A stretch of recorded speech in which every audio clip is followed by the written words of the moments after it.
Hello Animorphs fans, and welcome back to the Animorphs Reviews YouTube channel. We're talking about a potential Animorphs game again. It's been a while, but what we previously covered basically what we're doing, just to recap, because it has been a while, we're trying to come up with an idea for a brilliant Animorphs game. What would make a brilliant Animorphs game? We've done 2 episodes so far. Firstly, we covered tutorial level, feel, atmosphere. I will link these at the end of the video, by the way. So if you're confused about what I'm talking about now, at the end of this video, there'll be a thing that you can click on somewhere to take you to at least the first of these videos. So yeah, we covered the atmosphere, the first level. So I fought a tutorial style level in the construction site. Second episode, we looked at a topic which divided people, and that was first or third person. And a lot of people in the comments said third person, but I stand by my position that first person would give you the true Animorphs experience, mostly because of the morphing ability.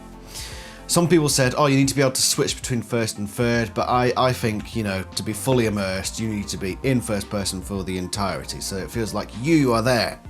You are there. You are the Animorphs person. What are we going to discuss today? Well, it's something that was brought up in comments in the previous video, and it's another one that can probably divide opinion. Open world or linear, or somewhere in between. So I'm going to read a quote by somebody I found on Quora, just describing the difference between open world and linear, and why they personally feel that people prefer linear gameplay as opposed to open world. And then we'll get into what I believe they are. We'll look at some examples, and we'll look at how Animorphs would best be suited. Okay, so let's look at this quote first off. Azura Ayag on Quora, answering the question, why do some people prefer linear video games over games with an open world concept? 2 main reasons, plot and progression. A lot of people play games for the story. Open world games often lack much story. It's usually one main storyline and a bunch of side quests that act more as world building than storytelling. Yet most open world gamers leave the main plot for as long as possible. It's just not as important to the whole experience. And that's even if there's a main plot. Minecraft sure doesn't. Second, with linear games, progress is easy to track. You have one big ultimate goal and a bunch of smaller goals working towards that. It's simple and comforting. Beat this level, then move on, has been the cornerstone of gaming for a very long time. I think Azura wraps up quite neatly there. So open world is big, and it's not quite as story based. It's more being in that universe, in that world, and the things you can do in that place. Minecraft being like the ultimate example of open world. There's sort of a plot, but there really isn't. There's a boss that you want to beat somewhere towards the end, but even that doesn't end the game. There's still stuff you can do, and it's just non-stop. As opposed to linear gameplay, where you follow a storyline exact to tackle point 1, point 2, point 3, point 4 in order to reach the end goal. Probably a good example of that. What would be a good example of that? Any like PS2 action game, maybe. I don't know, something like Time Splitters. You know, the story mode on Time Splitters, where it is basically you start at a point in a level, and there's very little deviation from the pathway you have to take to get to the end. And the challenge is in like beating a certain enemy at a certain point in that going from A to B. So I think we can all use common sense to look at these 2 options and say what each of them entails. Let's look at some popular current examples of both, starting with GTA 5. GTA 5 does have plot, but it is quite limited. It's technically open world, so when you're playing GTA, most of the time you'll just be driving around, maybe doing the odd mission or heists that you can do over and over again as often as you please, especially in online mode. The map is enormous, absolutely enormous. You'd spend quite a lot of time going through it all, and you can go wherever you want, whenever you want. You can do missions in whatever order you please. I've played GTA and I've never actually done the storyline. I've never done it. I've done like the first mission maybe, but then I always resort to, oh, let's just drive around and, I don't know, drive into pedestrians or aggravate the police, see if I can get 5-star, see if I can get a tank. It's that sort of thing. This is open world, but with an adjoining plot that's basically optional. Great thing about GTA is that open expanse, the type of gameplay, what you can do, the amount of options, and the online playability, the multiplayer playability. I think GTA is a brilliant game, and it is certainly more open world than it is linear. I think it's not like Minecraft where really there isn't a plot at all. There is actually plot, but it's not required. You don't have to do the plot. I've got this game and I've never done the storyline. I've never done it. I haven't needed to enjoy this game. Let's take a look at another open world game that's a bit more plot driven. This one is apparently the new Pokemon, and apparently Pokemon now are motorbikes. Don't ask me. But this is something that Animorphs tried before, if you remember correctly. The Animorphs Game Boy Color game was basically a rip-off of Pokemon. So, if they decided to do that again, another Animorphs Pokemon rip-off, it'd probably look something like this. The Pokemon games do allow whole world, well, not so much whole world exploration. You got to unlock certain bits after you've done a certain point, but once you've unlocked that bit, you can do whatever you want in that area.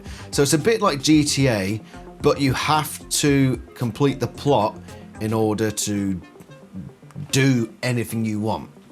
Once you've unlocked a certain area, have at it. Go where you want, do what you want, use whatever Pokemon you want, or in Animorphs' case in the Game Boy Color game, have any morph that you want. Not that it made much difference because they were all crap, but that's for a Game Boy Color game review that I've done before. Go watch that.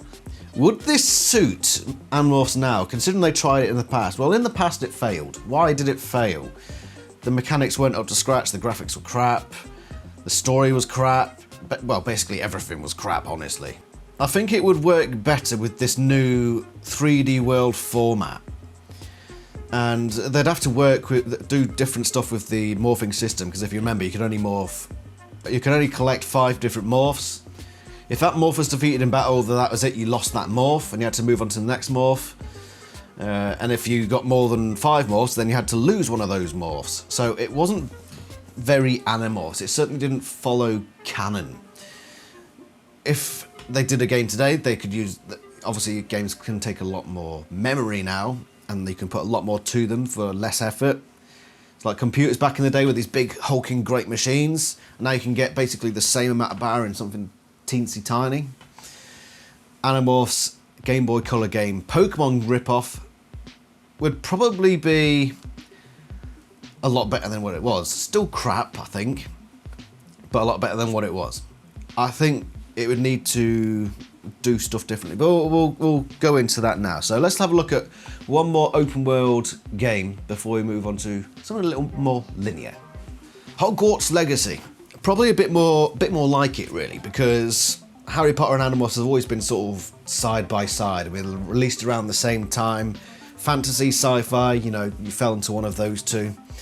And I don't know, I've just always felt that Harry Potter and Animorphs were going along the same path. It's just that Harry Potter was marketed a hell of a lot better than Animorphs ever was. Probably why it's the more popular of the two series.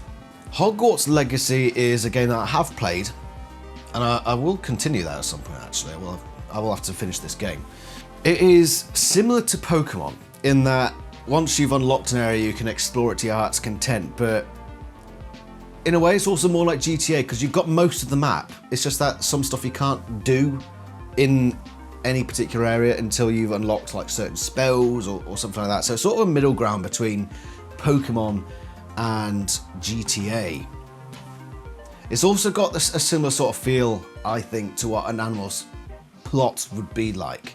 So out of these 3 games, this is probably what Animorphs would be more close to, I think. Just put yourself in first person, allow yourself to do morphs and change the plot entirely. And I think this is the sort of appearance you'd probably go for, really. Like GTA, like Pokemon, once you have an area, you can just do whatever you want.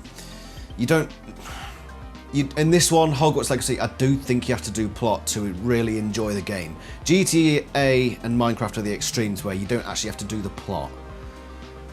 Hogwarts Legacy and Pokemon, yeah, I suppose you can do without using the plot, but you're not going to have as much fun. It's going to get tiring very, very quickly.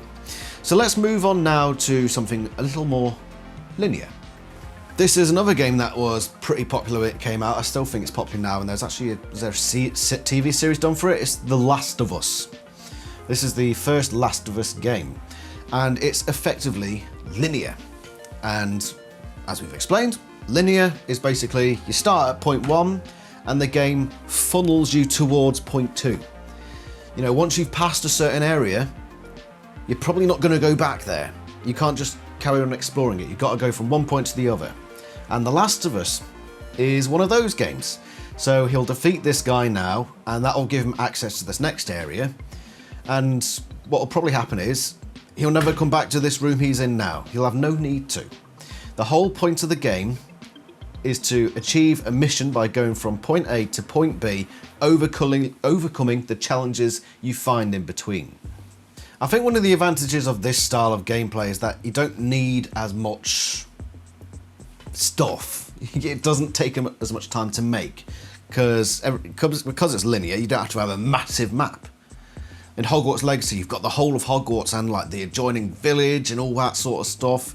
Pokemon, you've got an entire island or something along those lines, I think, in that game. GTA, of course, you have the massive island, you've got Mount Chiliad or whatever. This one, you probably don't need as much. The only thing about linear games is the story needs to be good. Because in open world, you can put, I don't know, an enemy over here, over there. Linear, it needs to work. Like, these enemies here need to be placed in a certain way with this big load of cans placed here as well, in order to make the gameplay fun, exciting, but also challenging, but not too challenging, not impossible, depending on what part of the game you're in, I suppose. It's got to be, the plot and the mechanics need to be better, I feel. So those are our modes of gameplay, basically from one extreme to the other. There are more extreme versions of linear, I think, but this is a modern version. I think games these days, they don't go majorly linear. I think every game needs some level of open worldness to it. Like The Last of Us, yeah, you're going in a straight line, but that straight line is quite wide, and you can like walk over to that building or over to that building while you're in that section and then move on ahead. So I don't think there's many truly like absolutely linear games out there. Let's have a look at an example of a game that's done both separately, side by side, like direct side-by-side comparison and reactions and problems and issues with that. Let's go look at Five Nights at Freddy's. Five Nights at Freddy's Security Breach was an open world game, which was unusual for Five Nights at Freddy's, the first in that series to be like this. But it is a massive game, about 80 megabytes from what I heard. The Pizzaplex is this massive area that you can explore basically however you wish. It is enormous. But one of the problems with it was the fact that it was such a big game. It was so ambitious and there was so much to it that they didn't finish it in time. And when you've got games that are under pressure by some company or whatever to get released, then time does become a factor. And a lot of people didn't like the open worldness of this particular game because they felt it was boring, it wasn't the right atmosphere. You could spend hours just wandering, trying to find what the next thing you have to do is. Because the problem with this game, I feel, is that it tried to be like GTA or Hogwarts Legacy, but without the interactiveness that those games have. So like in GTA, if you just want to drive around and bump into things, that was fun, and you can do that, and it was easy to access and do. Security Breach had this massive area, but it didn't have the options, it didn't have the fun stuff you can do there as well. And I think that was part of Security Breach's problem. It was too much and there wasn't enough that you could do. And this will become relevant, by the way. But before we move on to Animorphs, Security Breach just released a DLC. So it's based in the same place, but it's now a linear game. Security Breach Ruin takes you to the same place, a little further down the line when the atmosphere's changed a little bit. But it takes you through the Pizzaplex, but in a linear fashion. And from what I've seen, the reviews are much better. Much better. Because it suits it more. It suits the series better. It suits the atmosphere better. I've just noticed my freaking tripod is leaning. What the hell's that all about, tripod? Git! I'll have you. The problem with Security Breach Ruin from the gameplay that I've seen, I watched Markiplier and Game Theory, is there wasn't as much challenge. So, but that's a different story. So we've got this game, Security Breach, which had an open world part and then a linear part, and people much preferred the linear part, mostly because there wasn't much to do in the open world. This is where I believe we bring Animorphs in. So what would Animorphs suit? Open world a la GTA or Pokemon, like they tried to do in the past, or would it suit Ruin, that sort of style where you're going from one point to the other, or The Last of Us or something like that? Personally, I think linear. Why? What makes GTA, Minecraft, Pokemon, Hogwarts Legacy, what makes those fun to play as open world games? Mostly the first three, Harry Potter, I'm not so sure. But yeah, GTA, Minecraft, Pokemon. Why are those games fun regardless of plot? It's because there's a lot to do in the back. You don't, like in GTA, you can go drive a car, you can find a big dump truck and drive that around on the motorway. You can fly a helicopter. The options are not endless, but oftentimes it will feel endless. Pokemon, you've got how many freaking Pokemon now? I don't freaking know. You got freaking loads of the buggers. And you can try all different movesets and go around battling and catching new things, searching for new things. With Minecraft, I've played Minecraft and it feels like there's an endless amount of things you can build and an endless amount of things you can do. In fact, part of the problem with games like that, like survival games that my wife plays, is that there's too much to do. I feel that you don't progress. It's just a bit like, well, what am I actually doing? What am I doing? And that's part of my problem with open world games, but that's just my opinion. Animorphs is a very plot heavy series. It's about an alien invasion and beating the Yeerks. The problem with an open world Animorphs would be the fact that the Animorphs were basically entirely covert as opposed to overt. So they didn't do anything out in public, really. What did the Animorphs do in public? They went shopping. Sometimes they went to the mall to have a cinnamon bun with Axe. And sometimes they went flying to spy out Yeerk places. What options do you have for an open world Animorphs? You can't just go morphing out in the street. And why would you? Why would you morph a tiger out in the middle of freaking California? What would you do? Oh, maybe you could morph tiger in the woods, but what would you do then? Sort of skulk around, looking at trees? What would you do?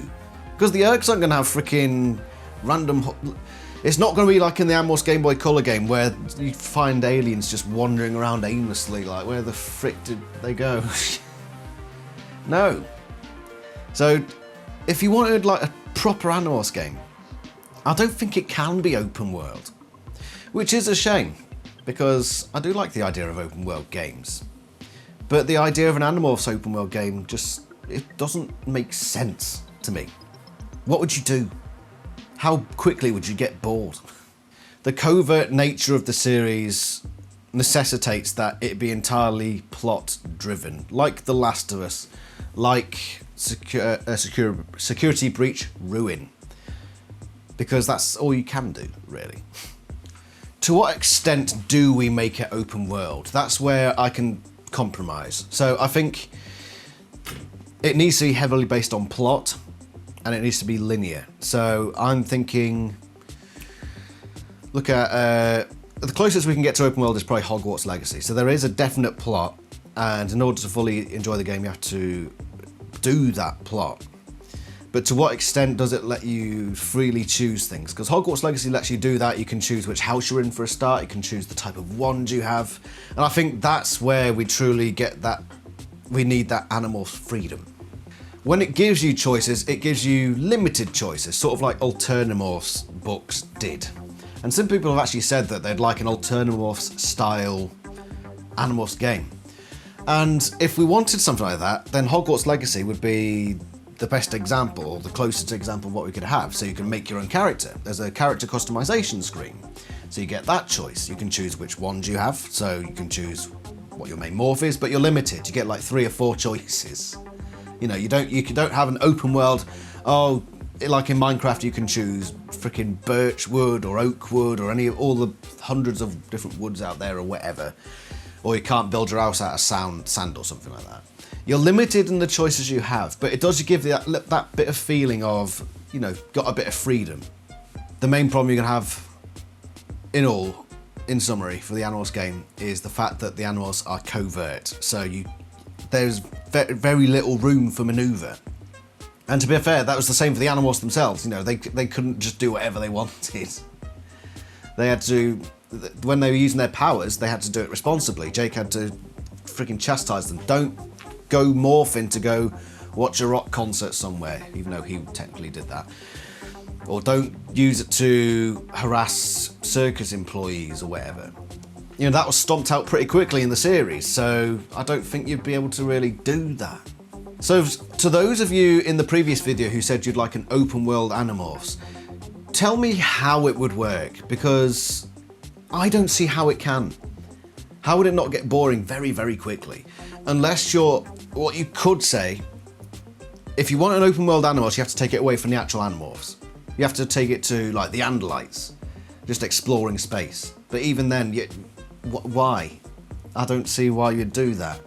Like No Man's Space, what was that game? This one, No Man's Sky. I think this is pretty open world. So you're just some guy on a spaceship and you fly around doing this sort of stuff. Yeah, unless you want Animorphs to be like that, but then it wouldn't be Animorphs. It would be in-universe Animorphs, but the Animorphs aren't going to be there unless you completely revamp the plot. But I think at that point, people would be like, it's not quite right, is it? So in that, this would be fun. A No Man's Sky Animorphs edition, where you can be like an Andalite explorer, going to see all these different planets and picking up stuff. That would be fun. But I don't think it would work, because you've already got No Man's Sky, and the Animorphs market would be pretty small. So yeah, I don't think that would work. So we have to concentrate on an actual Animorphs game. And that's got to coincide with a movie, by the way. Now we're doing a lot of videos regarding the Animorphs movie. So go watch them as well. Let me know what you think. I'll look at your comments, and then what we do, I think we talk about maybe factions next time we discuss this, like diverging paths. So not open world, but multiple linear storylines. What different factions can we fit in? So yeah, what do you think about Animorphs game? What do you think about what I've said today? Thank you very much for watching, and check out the videos that are probably going to be popping up now on the screen to take you to previous videos or other playlists, what have you. Thank you very much for watching. I shall see you next time. Ta-ra!